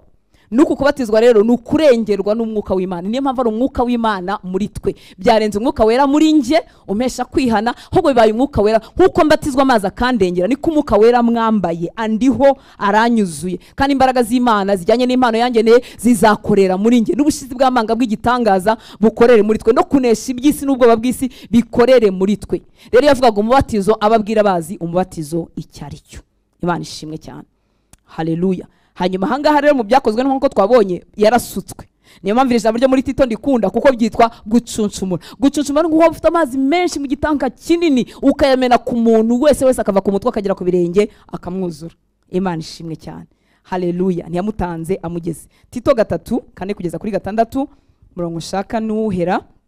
Tito 3:4 ngo nyamara kugira neza kw'Imana umukiza wacu n'urukundo akunda abantu bibonetse, byarabonetse inshuti z'Imana, iradukiza itabitewe n'imirimo yo gukiranuka twakoze, ahubwo kubw'imbabazi zayo idukirisha kuhagirwa, ariko kubyarwa bwa kabiri, ikadukirisha no guhindurwa bashya. Ibi ni bya byo kuba regenere, guhindurwa mushya. Mwikadukirisha no guhindurwa bashya n'umwuka wera. Byose bikorwa n'umwuka wera uwo yahaye Yesu Kristo. Umwuka wera uwo data yahaye Yesu Kristo umukiza wacu kuducuncumuriraho cyane. Nujya muri Bibiliya ugenda buhoro uzaryoherwa. Haleluya. Data yahaye uwo mwuka Yesu ngo awuducuncumureho cyane. Ni cya gitanka kinini kirimo amazi menshi asukwa ku muntu, umuntu agatoha rwose akarekeraho kubaho kubwe. Kandi abagize umugisha wo kubisogongera, nukuri hari ibintu bikubaho cyangwa wakorera Imana mu mpano y'Imana ukabizi neza ko ibyo bintu atari wowe. Ukavuga uti rugero nivuze nkavuga ngo utandakuzi uriya si wowe, biriya ntiwabishobora, uriya bushizi bw'amanga ntabwo ugira tubiziranyeho, hari ahantu ntabwo wari kwihanganira urutandakuzi, nawe ujye ubwira wowe wawe nanjye mbwira utase nkabwira utandakuzi uriya si wowe, uwo yaduhaye kuducucumuriraho cyane. Nta mutanga mwimana, nta mutanga nk'aho atadukwira twese, oya. Abasukiwe rero bagira impinduka zigaragara muri bo ndetse no kuri bo rwose pe bidashidikanywa. Bo ubwabo ntibabishidikanya, natwe babareba tubona ko hari impinduka zabaye muri bo. Hanyuma muri iki gice cya kabiri turimo cy'ibyakozwe n'intumwa, manifeshe nihute. Byakozwe n'intumwa 2:14, tumanuke gatoya. Haravuga ngo ariko Petero ahagarara nabo 11 ababwiza ijwi rirenga ati yemwe bagabo b'Iyudaya. Ubwo bamaze gusukirwa imbaraga Petero arazifite, ubuzima bwa Petero bwahindutse, uwihishaga wari ufite ubwoba agiye kuvugana ubushizi bw'amanga. Ikindi mwibuke ko bavuze ngo aba bantu basinze. Muri make hari ibyabaye hejuru yo kubona indimi z'umuriro hejuru yabo, hejuru yo kuba bavuga indimi bene abo bantu bose bavuye mu bice bitandukanye bumva, hari n'inyifato yatumaga bamera nk'abasinze. Mwuka wera ntateza akavuyo, ariko kubera ko ari ubumana bishobora kuremerera umubiri w'umuntu akifata mu buryo bumeze nk'ubusinzi. Niko yavuze ngo ariko Petero ahagarara nabo 11 ababwiza ijwi rirenga ati yemwe bagabo b'Iyudaya n'abatuye Yerusalemu mwese mwe, ibi mubimenye kandi mwumvirize amagambo yanjye. Aba ntibasinze nk'uko mwibwira, kuko bari isaha ya 3 y'umunsi, ahubwo ibyo mureba ibi byavuzwe n'umuhanuzi Yoweli ngo 17, Imana iravuze iti uku niko bizaba mu minsi y'imperuka. Nyemera tugende buhoro. Niko bizaba mu minsi, nzasuka ku mwuka wanjye. Nzagira gute? Nzasuka, nzacuncumura cyane, nzasuka ku mwuka wanjye ku bantu bamwe na bamwe ku bantu bose abafite inyota bose nibaze, nkuko Yesu yabivuze muri Yohana 7. Ngo Imana iravuze iti uku niko bizaba mu minsi y'imperuka, nzasuka ku mwuka wanjye ku bantu bose, kandi abahungu n'abakobwa banyu bazahanura, n'abasore banyu bazerekwa, n'abakambwe babarimo bazarota, ndetse n'abagaragu banjye n'abaja banjye muri iyo minsi nzabasukira ku mwuka wanjye bazahanura. Ntabwo umwuka weraje abantu bahanura ngo berekwe gusa, ahubwo impano ziri surnaturel, ubuzima burenze aho imbaraga za urutanse n'ubwenge bwa urutanse bwagera butangira gukorera muri bo. Mana ishimwe, haleluya. Muri make umwuka akorera mu bantu iby'imbaraga n'ibitangaza by'Imana. Aba bakozi b'Imana rero ba Petero bahawe imbaraga, ubushizi bw'amanga bwo guhamya Kristo burabuzuye. Iyo natwe tusutsweho nuko bitugendera, ubushizi bw'amanga. Muri make wakwibwiza ukuri ukajya ushaka ikintu kigusunika ukorera ukakibura, ntacyo ni nawe ubwawe ntubasha kugisobanura. Hagize n'umuntu ukubwira ati ariko se urushywa n'iki? Niba ari umugani uvuga ngo urashya warura iki? Umuntu akaba yakubaza nk'ibyo nawe kuko wareba ugasanga ntacyo ushya warura. Ariko hari icyabaye kuri wowe kiguhesha ibyo utahisemo, bigutera n'izo mbaraga n'ubwo bushizi bw'amanga bwo kumera nk'umuntu sinzi ugiye kuragwa Amerika, ngira ngo nibyo bihugu bikize ku isi, ugiye kuragwa. Mbese ufite ibineza neza, niyo ucogoye umwuka wahawe arongera akagarura nyir'ibyo yaguhaye n'icyo yabiguhereye, ukuzura imbaraga zo kumuhamya no kumukorera bitewe n'impano wahawe igihe wuzuzwaga umwuka wera. Haleluya, Mana ishimwe cyane. Data ni mwiza. Bahabwa imbaraga, bahabwa ubushizi bw'amanga, bahamya Yesu, baberaho Kristo. Uko niko tubaho iyo twamwakiriye. Haleluya. Shuti y'Imana rero nkubwire, iki gihe duhagazemo ni nubwo ni ikintu zari zihagazemo kitari cyoroshye, ariko igihe duhagazemo kiragoye. Ntushobora kuba Imana ishaka utakiriye ugubatizwa ku buzima bwawe. Ntushobora kuba Imana ishaka, ntushobora kugira imbaraga zo guhamya imbere y'ibihe. Hari uguhamya Kristo tukamubwira abandi, ariko hari no guhamya imbere y'ibihe. Guhamya imbere y'ibihe ni iki? Ni ugukomeza kuba Imana ishaka no gufata ibyemezo Imana ishaka n'igihe byaba bimpombya. Ibyo rero ntituzigera tubishobora tutuzuye imbaraga z'umwuka wera, kuko ibihe bizaduhinyuza. Ibihe bigiye kurushaho gukomera, ntibizoroha. Simvugira iby'amategeko ari ku itorero ry'u Rwanda, cyangwa amategeko ari ku idini ry'u Rwanda, si cyo mvugira. Ndavugira uko turushaho kwegera ibihe bya nyuma. Ibihe by'isi bizarushaho gukakara, bigambirire kubuza amahoro no kubuza gutera imbere no kubuza kugubwa neza abari muri Kristo Yesu. Bigende biruhanya, bizagenda biruhanya, bizagenda biruhanya. Kandi byaratangiye. hari ikigo urugero mu bihugu biteye imbere udashobora gukoramo utegaragaza ko wemera diversity, niko babyita diversity. Mbese ntiwemera ubudasa uzi icyo bivuga? Uremera abatinganyi, uremera n'abatarabatinganye. Mbese uremera abagena n'abalesbienne, uremera ababana umugore n'umugabo, uremera ababana gutyo, uremera bahise. Muri make ugomba kwemera ibintu byose kugira ngo ukore muri mwene icyo kigo, ukabisinya ukabibazwa. Igihe kizarushaho gukomerera bera. Ni igiki kizadutambutsa dufite imbaraga n'ubushizi bw'amanga tutihaye n'umwuka wera kuri twe. Haleluya. Umwana w'Imana buri imbaraga agasohoka mu kintu abizi neza ko ari cyo cy'Imana akagisoka. Urugero ananiwe kwihanganira umugabo, cyangwa ananiwe kwihanganira umugore, cyangwa ananiwe kwihanganira umukoresha, icyo kintu abizi neza ko ari cy'Imana yamushakagamo, ariko imbaraga zikigomamo akazibura abizi, azi icyo ijambo ry'Imana rivuga n'ibindi, ariko akabura imbaraga. Hanyuma yabura imbaraga akibonera n'inzitwazo zumvikana, hanyuma abanyantege nkeya bakamushyigikira muri izo nzitwazo.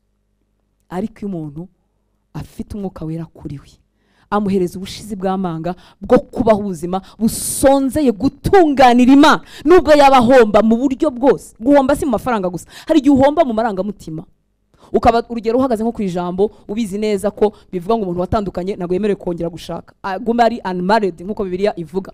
Iryo jambo rikagukubita kuko rirakomeye. Hari igihe utandukana uri mutoya kandi uwo mwatandukanye ariwe waguhemukiye n'ibindi nk'ibyo ngibyo, ariko iryo jambo ukaburizi, ariko ukabura imbaraga ukazibura kuko ntiwaziha.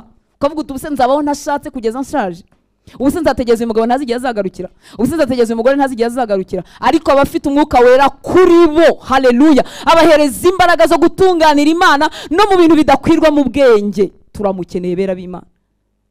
Imana itugirire imbabazi. Nisegura ko ntabwo urimo kugushinyagurira iyo waragize ibyago byo gutandukana. Sindimo gushinyagurira niba umugore yaragutaye, sindimo gushinyagura niba umugabo yaragutaye, sindimo kugushinyagura niba yarakubabaje, yarakubwiye amagambo ateye ubwoba kwica ugatakaza umuntu. Sindimo kugushinyagurira, nzi umubabaro wa mwene ibyo bintu, ariko ndimo nakubwira icyo Imana ivuga. Ndimo nakubwira imbaraga z'umwuka wera zibesha abantu basanzwe mu bintu. Ibyo natsindiwemo aba aribyo mpita ngiramwe abantu inama ko bakwiriye gutsindwa nkanjye. No.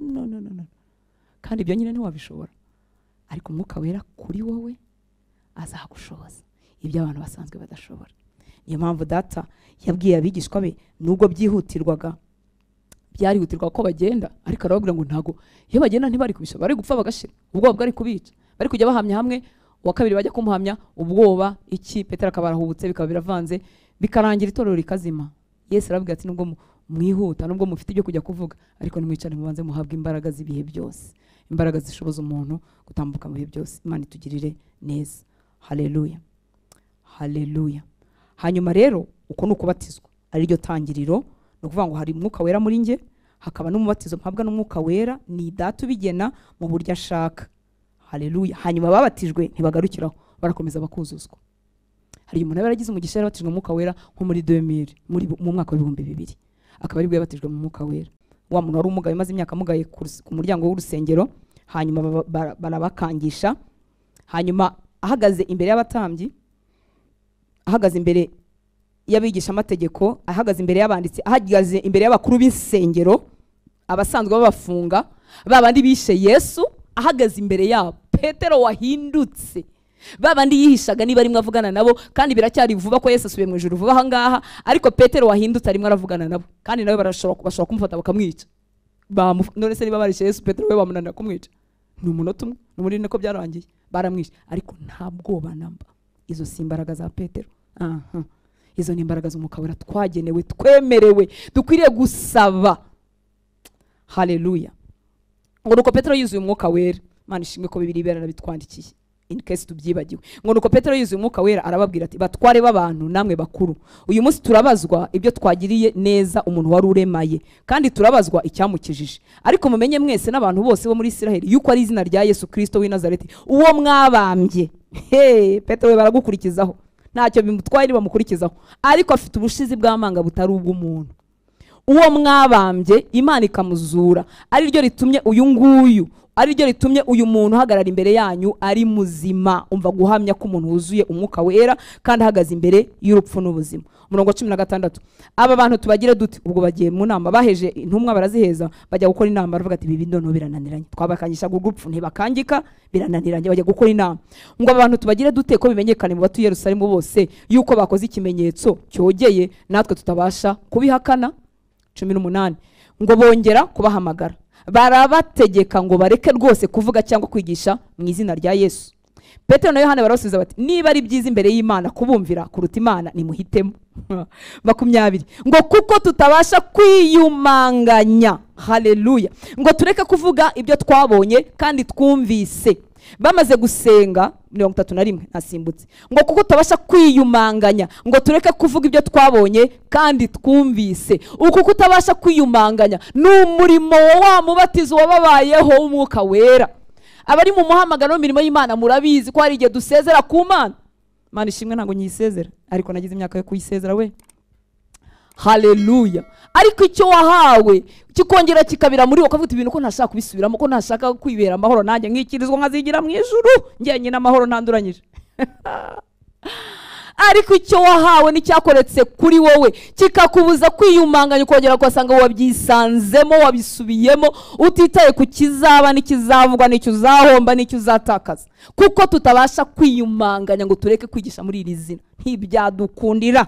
Umubatizo w'Umwuka Wera watugezemo, turagurumana muri twe, dufite ishyaka nubwo twapfa tuvuga. Muri make umwuka wacu wa nyuma wakomeza ukavuga uti ariko n'umwami nubwo mutwica, ariko arakiza nubwo muri mutwica, ariko yaje gukiza ubwoko bwe bw'Abisiraheli, ariko yaziye amahanga yose, bakomeza bakamuvuga kugeza baheza umwuka. Turifuza impamvu y'inyigisho no kugira ngo twongere tunyoterwe no kubatizwa, tunyoterwe no kuzuzwa, bidutere gusenga, bidutere kwiherana n'Imana, bidutere gushaka ubuzima itorero n'abera twanyazwe, bidutere kudashaka Umwuka Wera nka outil de service, gikoresho cy'akazi. Twarayobye kubera ko Imana iticuza impano zayo. Akenshi abantu bagumana impano bari barahawe kuko Imana ikunda abantu. Impano zabereho kungura abera ngo bagirirwe neza, kuko Imana ikunda abantu. Hari umuntu atakaza ubusabane na yanzara yo gutungana Imana akayitakaza, agasigarana Umwuka Wera nk'igikoresho kagukoraho rikaka impano z'Imana, akagira ubushizi bw'amanga na boldness yo kuvuga ubutumwa bwiza, ariko biri empty kubera ko inzara yo gutunganira Imana yashize mu mutima. Kandi Umwuka Wera ajya yigarura icyamukanyumva, ugaca bugufi ukamutakira, ukavuga uti ndavuga ibyawe ariko inzara yo kugutunganira yarashize. Ngufashe nk'igikoresho cy'akazi, uri nka tournevis y'umukanishi yifashisha ruko agiye kukiraka kongera akaguta. Umwuka Wera n'Imana muri twe, arababara, arishima, agira agahinda. Niyo mpamvu biratwe ngo ntimugateze agahinda Umwuka Wera mwahawe. Haleluya. Iyo abaye igikoresho cya service, iyo abaye igikoresho cy'akazi, agirira agahinda ubuzima bwa rutanze. Aravuga turonse anyiyambaza, agiye kubwiriza ngo abone yahava, anyiyambaza kugiye runaka, ubundi akanjugunya akayobora ubuzima bw'uko ashaka. Mbibutse ko twese abanyotewe Umwuka Wera. Umwuka Wera yahageze arayobora. Mba nikundiraga kureba aha, kajya mbwira atari kubuharageze ko tuzajya tureba. Ubwo rero nukwemera byombi, ibyo atanga bitwuzuza ubushizi bw'amanga, bitwuzuza kumukorera dufite imbaraga, ariko no kwemera kuyoborwa nawe. Kuyoborwa nawe ni kwiza kuko iteka kuzatujyana hahandi ho gutunganira Imana. Imana itugire neza. Ku murongo wa 31 nongere ngubwire ko kubatizwa atari ukwa rimwe, nako n'ukwa rimwe hagakomeza kuzuzwa kw'ibihe byose tuba tukiri mu isi. Ngo bamaze gusenga, ubwo bumvise ibyo bikangisho, baravuga ati bikangisho ni byinshi, bahita bahuza umutima nabo basanze intumwa bagenzi babo nabo bari kumwe. Ngo bamaze gusenga barasenze, bavuga amagambo menshi hagati ya 20 na 30. Ngo bamaze gusenga, aho bari bateraniye haba umushyitsi, bose buzuza Umwuka Wera, bavuga ijambo ry'Imana bashize amanga. Bamaze gusenga, bakifuza gusohoza icyo Imana yabaremeye, ari nta kindi bashaka, nta yindi nyungu, ahubwo basize ibyabo, nta yindi nyungu, barasohoza. Bose ni intumwa, Imana yarabahamagaye, bagomba gutwara ubutumwa bwiza aho butari bwagera. Nibo bagiye gutangiza hirya no hino bashyiraho urufatiro. Bamaze gusenga, aho bari bateraniye haba umushyitsi, bose buzuzwa Umwuka Wera, bavuga ijambo ry'Imana bashize amanga. Muri make basohoza icyo baremewe bashize amanga. Imana itugirire neza. Nicyo kintu rero cyihutirwa nyuma yo gukizwa, ni ukubatizwa, ni ukuzuzwa Umwuka Wera. Umwuka Wera mfashe nimundambirwe ndangize. Haleluya. nicyo kintu cyihutirwa nyuma yo gukizwa. Malheureusement, unfortunately, ikibabaje twaranyazwe mu nyigisho twumva. Abantu baraza tukababwira ko bakeneye gukizwa, rimwe na rimwe tukanabibabwira tutababwiye inyigisho zihesha umuntu uzumva kwizera. Hanyuma ntitubabwire igikurikiraho n'igikenewe, kuko tunyazwe nabo tukabahesha ibituzu, tukabaha ibituzuye. Yamara gukizwa akazahora strugglinga, akanyonterwa ibyo Yesu atanga. Niba yajishakira kubyara akaba ari ibyo asaba, niba yajishakira umugabo n'umugore akaba ari ibyo asaba, niba yishakiraga promotion mu kazi, niba yishakiraga ko karande zicikagurika niba yishakiraga gukora hari abantu kubera inyigisho za deliverance zamamaye mu buryo butari bwo. Umuntu wese abazi ko akeneye gukorerwa deliverance, zamamaye mu buryo butari bwo. Iryo umuntu andeba akavuga ati naragushakije nkore deliverance. Ese niki gituma ukenera deliverance? Ati nyine nuko numva ngomba gukorerwa deliverance. Nta bimenyetso byo kubohwa bya bindi bigaragara bimuriho. Afite ibibazo ngo twese tubifite mu buzima. Kwirukana mu kazi se ubwo ni igitangaza, ntabandi barirukana. Kubohora ata diplome rimwe se ni igitangaza. Hari ibindi bimenyetso nyine byerekana kubohwa byatuma wenda ushakisha ubwo bujyanama n'uburyo. Kandi n'ubundi nubwo umuntu yakwitwa ko gukorera deliverance, ugakora icyo twita kirdam, ukamubwira rwose inzira waciyemo zanduye, mukihana nibyo, mukitandukanya nabyo, mugasenya ibihango wabaragiranye n'ibyaha mu buryo butandukanye mukabisenya. Ariko n'ubundi reka nkubwire inshuti y'Imana, nutabaho ubuzima bw'abigishwa uzakomeza kuba imbohe ya Satani. Nutabaho ubuzima bw'abigishwa, n'ubundi rero ubayeho ubuzima bw'abigishwa, n'ubundi wabohoka. Wabohoka, kuko ukuri niko kubatura. Iyo rero wibwira ko gusengerwa n'umuntu rimwe, kuvugana n'umuntu rimwe bizaba bihagije, ugasubira mu buzima wabagaho, urimo uratakaza umwanya. Imana itugirire ubuntu. Kuzura umwuka wera, kubatizwa mu mwuka wera, nako guhora twuje umwuka wera, nibyo byihutirwa nyuma yo gukizwa. Niko abigishwa ba mbere, intumwa za Yesu hose zagendaga nicyo kintu babazaga, aho ubutumwa bwiza bwabaga bahageze. Bababazaga niba babatijwe umwuka wera. Umwuka w'Imana atugirira imbabazi, atugarure mu ibi kubw'imbabazi. Ndumva ntazi kumuvuga mwuka wera uko bikwiriye, ariko mwuka wera wo kabyara ubasha kubibwira umutima wawe no gushyiramo inyota ihagije no kwisobanura nk'uko ari. Erega n'Imana sinamuvuga muziho gakeya n'ibyanditswe n'ibike muri nge, ariko yo kabyara kubw'imbabazi ze akora umurimo we mu mutima wawe nk'uko yakoze kwa Corneille. Corneille atazi umwuka wera, atazi n'ibyo ari byo, ariko umurimo w'Imana ntiwabuzije gukoreka. Imana itugirira imbabazi. Ibyo byihutirwa. Mu byakozwe n'intumwa igice cya 19 umurongo wa 1 kugeza ku wa 7. Apolo ari Korinto, reka nihute. Apolo ari Korinto, Paulo anyura mu bihugu byo haruguru, asohora muri Efeso, asanga y'abigishwa bamwe, arabaza ati mwahawe umwuka wera mutangiye kwizera. Paulo ntiyahageze ngo avuge ngo ibimuga byarakize, abarwayi barakize, kandi mwibuke ko ibyo bintu byose byakorwaga n'amaboko ya Paulo, ndetse n'umwenda bakawumukozaho bagakira. Ariko ikintu cyihutirwa yagomba kubwira abakijijwe ni icyo ngicyo. Ese mwahawe umwuka wera mutangiye kwizera? Baramusubiza bati ntabwo twari twumva yuko umwuka wera yaje. Bari abantu beza kandi bari barakijijwe pe. Arabaza ati mwabatijwe mu batizo ki? Baramusubiza bati umubatizo wa Yohana. Paulo ati Yohana yabatije umubatizo wo kwihana, abwira abantu kwizera uzaza nyuma ye ari we Yesu. Babyumvise batyo babatizwa mu izina ry'umwami Yesu. Ibingi bijya bimpa impaka nyinshi ntakwinjiramo none ahangaha. Ngo Paulo amaze kubarambikaho ibiganza, umwuka wera abazaho, bavuga izindi ndimi, barahanura. Abo bantu bose bari nka 12. Intumwa y'ibitangaza, intumwa yatwigishije ubuntu bw'Imana, intumwa yatwigishije ihawe n'umwuka w'Imana ko tudakizwa kubw'imirimo, yakoreshejwe ibitangaza n'ibimenyetso, ariko igeze ahantu abantu bakijijwe ahita babaza icyangombwa, ese mwahawe umwuka wera mumaze kwizera? Bati nta nubwo tuzi ko yaje. Kuko imitima yabo yari ikangutse, kuko imitima yabo yari inyotewe. N'umugaragu w'Imana asigiwe uko gusigwa, ariko bibuka ko umubatizo ari umwuka wera utanga. Ni Data ubatiza, ni Kristo ubatiza. Hanyuma biraba, barabasengera, babarambika ibiganza, umwuka wera bazaho, bavuga izindi ndimi, barahanura. Ngo abo bantu bose bari nka 12. Imana itugire neza. Intumwa zirimo zitatana mu byakozwe n'intumwa, nako abizera barimo batatana, intumwa zo zasigaye buri Yerusalemu. Igihe tubyibeshyaho, ibyakozwe n'intumwa 8:14 kugeza kuri 17. Ngo nuko intumwa zari Yerusalemu zumvise yuko abasamariya bemeye ijambo ry'Imana. Ni Filipo wari bashyiriye. Ngo nuko intumwa zari Yerusalemu zumvise yuko abasamariya bemeye ijambo ry'Imana, zibatumaho Petero na Yohana, intumwa muri make zijyayo. Ngo nabo basohoyeyo barabasabira ngo bahabwe umwuka wera. bizeye ariko ntibarahura n'uyu mubatizo. Bagezeyo barabasabira ngo bahabwe umwuka. Bari bazi ko aricyo cyonyine gikomeza bera, kizatuma itorero riguma,ho kizatuma abakijijwe babasha guca mu bihe byo kugeragezwa bari barimo. Bagezeyo barabasabira ngo bahabwe umwuka wera. Ndahamya ko bari bafite ibindi byifuzo, wenda kubaka itorero, wenda ubutabazi butandukanye, ariko itorero rya mbere cyatumye rigira imbaraga ryari ryize ikibanze kubizera. Umwuka wera tugarukeho. Nabo basohoyeyo barabasabira ngo bahabwe umwuka wera, kuko hari hataragira n'umwe wo muri bo amanukira, ahubwo bari barabatijwe gusa mu izina ry'umwami Yesu. Ngo nuko barambikaho ibiganza bahabwa umwuka wera. Haleluya. Hanyuma kwa Koruneliyo igice cya 10. Nifuje gushyiramo kwa Koruneliyo kugira ngo wumve iyi diversite yo gukora kw'Imana, uko Imana ikora mu buryo butandukanye. Kuko kuvuga utundi ntahura n'ikiganza, umwuka wera ntazaza. Ku munsi wa Pentekote nta kiganza cyari gihari, barawuzuye. Kwa Koruneliyo Petero yaratungwe ko ntiyarazi ko aba banyamahanga yari yanabapinze ukuntu, ntabwo yarazi ko abanyamahanga bo bemereye umwuka wera, nta muntu yarambitseho ikiganza, umwuka wera araza. Ushobora gusengerwa rwose ushyizweho ikiganza, akaba ari cyo gihe cyawe cyo kubatizwa mu mwuka wera. Ushobora no gusenga uri wenyine ukabatizwa umwuka wera, uko umaze kumva aya magambo y'Imana akagusika mu inyota. Kwa Koruneliyo iwabo mu gice cya 10 cy'ibyakozwe n'intumwa 34, ngo Petero atura amagambo ati, ni ukuri menye ko Imana itarobanura ku butoni. Nawe ubimenye ko Imana itarobanura ku butoni. 36, ijambo ry'ubutumwa bwiza bw'amahoro Imana yatumye ku bana ba Isirayeli ivugishije Yesu ari we mwami wa bose. Iryo jambo murarizi, ryamamaye Yudaya hose, rihereye i Galilaya, hanyuma y'umubatizo Yohane yabwirizaga. Ni irya Yesu w'i Nazareti, uko Imana yamusutseho umwuka wera n'imbaraga.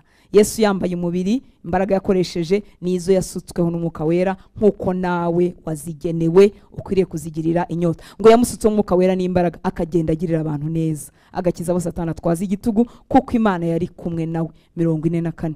Petero akivuga ibyo, umwuka wera akigira gute? Akivuga ibyo, umwuka wera amanukira abumvise ayo magambo bose. Imana itugirire neza. Haleluya. Data yaramudusezeranyije. Ya magambo dukunda gusengeramo aba muri Luka 11.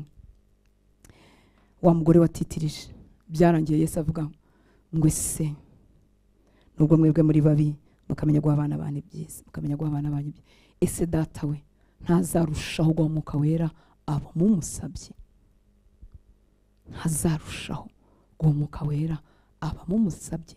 Gusaba ni ukwacu, gutanga ni ukwa data, akomokwaho ni impano nziza zose. Ese umwuka wera yavuye mu mutima wawe, uri hano urizera urakizwa? Imana nibishimirwe.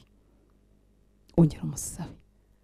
Ngo icyo Yohana yahamije akavuga ngo undi sinkwiye no gutwara inkweto ze, wowe naza azabatisha umwuka wera n'umuriro. Icyo Yesu yahindukira abigishwa ababwira ngo icyo akora, muzahabwa imbaraga. Uwo ntazo mufite, ariko umwuka wera naza muzahabwa imbaraga. Data yasohoje icyo yasezeranye, umwuka wera yaje kugumana n'abizera. Iryo sezerano nawe ni iryawe, kuko Imana itarobanura ku butoni. Yesu yaravuze muri Yohana igice cya 7, reka dusenge. Ngo yari ari mu minsi mikuru y'Abayuda, ngo ku munsi wa nyuma w'iyo minsi mikuru Yesu azamura ijwi, ngo avuga cyane, ngo aravuga ngo umuntu ntagira inyota azahondi anywe, unyizera imigezi y'amazi y'ubugingo izatemba iva mu nda ye. Hagakomeza hatubwira ngo kandi byabivuze abyerekeje ku mwuka wera uwo mwizera bendaga guhabwa, kuko icyo gihe Yesu yari atarahabwa ubwiza bwe. Umuntu ntagira inyota azahondi anywe. Twatangiye tuvuga ngo hahirwa bafite inzara n'inyota byo gutunganira Imana. Ni ukuri bazahazwa, bazahazwa, bazahazwa. Experience zo kuzura umwuka wera ku bantu nzijya zimera kimwe, ariko iteka bivumburwa mu gicaniro cy'amasengesho, bivumburwa mu buzima busenga. Wibuke marayika ajya kwa Koruneliyo yavuze ngo amasengesho yawe yabaye nk'inkingi, yabaye nk'urwibutso imbere y'Imana. Yarasengaga atazi ko umwuka wera yaje, atazi n'icyo akeneye, ariko hari amasengesho. Mu cyumba cyo hejuru bategereje, bari barimo gusenga. Abera benshi tuvuganye za experience zacu twasanga twari mu gusenga. Data w'imbabazi ashyira inyota yo gutunganira Imana mu mutima wawe, yatse igicaniro cy'amasengesho mu mutima wawe. Iyime abantu, iyime ibintu, iyime telefoni, iyime screen ziturangaza, iyime ugira ibihe byo gusenga wenyine. Bishyire muri gahunda zawe. Kubateza nuko umwuka wera, ariko kwitanga ukava mu bantu, ukava mu muhanda, ukava mu birori bitarangira, ukava muri sociale zitarangira, n'ukwawe, n'ukwawe. mbabwire ko tutabereho kunezeza abantu bose, kuko tugiye kunezeza abantu bose ntabwo twabishobora. Abantu bose baza gushaka mu birori byabo, nibagira anniversaire ubuhari, nibashyingira abantu ubuhari, nibagira byose ubuhari. Nujya muri ibyo bintu byose ntuzagira umwanya wo kubana n'Imana. Uzakora ibi ni ngombwa, uzasenga Imana ikuyobore mu biri ngombwa. Niko ko abantu bamwe tuzabababaza, ariko nta choice dufite. Hari ibindi by'umumaro, hari ibindi by'ingenzi. Tekereza ushyize njya nkora liste y'abantu ngomba gusura ntibarangire, nkagerageza ngo reka mpere ku barwayi, reka mpere ku bagize ibyago, reka mpere, ntibarangire. Shatse kuba umwana mwiza ngo nsura abantu bose tuziranye kandi mfite icyo ngomba, sinazagira umwanya wo kwihererana n'Imana. Uko niko kuri. Wemeye ubutumire bwose bwose bwose, nanjye nemeye ubutumire bwose bw'ivugabutumwa, sinazagira umwanya wo kwihererana n'Imana. Ni wowe we, kandi nta muntu ibyo bintu uzabigufashamo, ni wowe n'Imana. Nta muntu uzakubwira ngo gabanya, cyangwa wenda umuntu mwegeranye cyane kandi nawe asunditswe n'umwuka w'Imana yakubwira tufite uruzerero rwinshi, ukunda ibirori cyane, uhora muri ibi niba urakabije, uzabana n'Imana ryari? None twebwe turacyafite umwanya muri biriya bihugu bene wacu bagiyemo by'Iburayi n'iby'Amerika n'ibyahehe hose. Bamwe barakora akazi k'amasaha menshi kuko akeneye kugura inzu, akeneye gufasha bene wabo yasize muri Afrika, akeneye ako kazi kakamuhana kenshi, akongera amasaha, akongera za overtime, agakora na weekend n'amajoro kugira ngo arebe ko yabona amafaranga yo gukemura ibibazo. Ariko hari ikintu kiri kugucika nshuti y'Imana niba unyumva. Nuharanira gukemura ibintu byose mu buryo bw'amafaranga, uzatakaza cya kindi Yesu yabwiye Marita. Haramubwira ngo Mariya yakurushije guhita umugabane mwiza atazakwa, kuko amafaranga ushobora kuyabona ariko ugatakaza. Shyira Dawidi yarimo kuvuga ngo ntunkureho umwuka wawe wera, umunezero w'agakiza, usabane n'umwuka wera, ntibigire icyo byaringanizwa nacyo. Reka tumuzamurire amaboko, tumusukire imitima, tujye gusenga akanya gato gusa ku mwanya wagiye neza ko turi busenge. Wowe ukomeze kugira ibihe byo gusenga, umusabe. Data ntarobanura ku butoni kandi arabishaka. Arashaka itorero rifite imbaraga, arashaka abera bakomere mu byo bizeye, arashaka abera bahujwe n'Imana yabaremeye, arashaka abera bujujwe ubushizi bw'amanga, badatinya Satani, badatinya ibyago n'amakuba, badatinya ibyo Satani abakangisha. Kwibutse ku kintu cyose utinya aricyo Satani azagukangisha. Kandi si ibyo twigira, ntitwikomeza, ahubwo dukomezwa n'umwuka w'Imana muri twe. Ntitwihangana bya kinyarwanda, twihanganishwa n'umwuka w'Imana muri twe, adutuza hejuru y'ibihe. Natwe twakebuka tuvuga yiye ninjye warenze hariya, ubuntu bw'Imana bwarashoje, ntatayibaba nk'uko mu kinyarwanda bavuga, ngifite umunezero w'agakiza. Data, turabahungu n'abakobwa bafite inzara n'inyota byo kugutunganira. Turabahungu n'abakobwa bifuza ubuzima bwawe muri twe, bifuza ubuzima bwawe kuri twe. Turagushaka mwami w'abantu, ngwino dusange, ngwino tubatize none, ngwino wuzuza ibyawe muri twe. Ibyagushavuzaga mwuka wera byose biri muri twe tubigusabiye imbabazi. Turashaka ubuzima bushya, turashaka imbaraga zawe muri twe, turashaka ubuzima butunganiye Imana, turashaka ubuzima buryoheye mwuka wera muri twe. Tubabarira ibyo byose byashabuje umwuka wera muri twebwe, tubabarira ibitotsi byo mwuka byadusinzirije, igicano cy'amasengesho kazima muri twebwe, ukabura aho dukura, tukabura aho duhurira. Tugarukeho watsa amasengesho muri twe, igicano cy'amasengesho cyongere cyake kugira ngo twongere duhure nawe, utubatize mwami, bye kuba amagambo dusoma, bye kuba ubuzima bw'abandi, ahubwo bihinduka ubuzima bwacu. Teza inyota uyu muhungu n'uyu mukobwa barimo wankurikira, akure mu masaha ye, agira umwanya wo kuba ku ruhande kugira ngo yongere asabe. Reka wari warasabye ngo kumva ntarimo guhabwa, ahabwa imbaraga zo kongera gusaba, kuko niho watubwiye ngo dusabe, dukomange, dushake, nta kabuza tuzahabwa, nta kabuza tuzabona, nta kabuza tuzakingurirwa. Uzuza inyota izatuma atarekeraho utamuhaye ibyo wasezeranye. Reka kandi abigeze kugirirwa ubuntu bwo kugira umubatizo, bagatakaza ibihe byo gusenga, bagatakaza ibihe byo gutunganira Imana, iby'isi bikadukururanya guhora ku ngoma. Reka bongere bahabwe iyo nyota kubw'imbabazi zawe, bongere bagire ibihe byo kwihererana nawe kubw'imbabazi zawe, bahore bujujwe bidakama, bahore bujujwe imigezi y'amazi y'ubugingo ive mu nda yabo, kugira ngo ineteshe iyi si yumagaye, kugira ngo itware ubuzima batuzengurutse batabufite, kugira ngo dutware ibyawe nyagora ku ngoma, tudatwaye ibyacu, tudatwaye amarangamutima yacu, tudatwaye experience zacu, dutwaye ubuzima bwawe muri twebwe nyaguhora ku ngoma. Garuka mu itorero ryawe mwami w'abantu, utuzure, uduhembure. Siga inyota y'igitangaza mu mitima yacu, mu mutima wanjye urimo mvuga, unyuzuza inyota. Mu mutima w'uyu muhungu n'umukobwa banteze amatwi mwami w'abantu, utwuzuza inyota yo kugutunganira. Abo bazahazwa kandi abo barahirwa. nitumara inyota y'ibindi. Inyigisho mbi twumvishe zaduhaye inyota y'iterambere, ntitwarishaka nk'ibikorwa n'ibikoresho, ahubwo aba ari ryo ritwuzura, turigirira inyota. Byaduhaye inyota y'ibishira kugira ngo tugire inyota y'umugabane tutazamburwa. Tuguranire, tuvidura ibintu bibi byose twumvise bikatwuzura, tukabyuka dushaka amafaranga, tukarara tuyashaka, tukayagwa inyuma, ariko tutagira umwanya wo kwihererana nawe. Tugakunda iby'isi, tukajarajana, ntitugire ko ari ikibazo, tukarangara no mu byitwa nk'ibimeze nk'umurimo wawe, ariko ari umuruho n'uruzerero, tutagira umwanya wo kwihererana nawe. Uramutse watubaza icyo twakuyemo ntitube twakibona, kandi tugakomeza ibintu bitagira umumaro bikaduhindukira nk'akarasisi. Ngwino tugarukeho kubw'imbabazi zawe.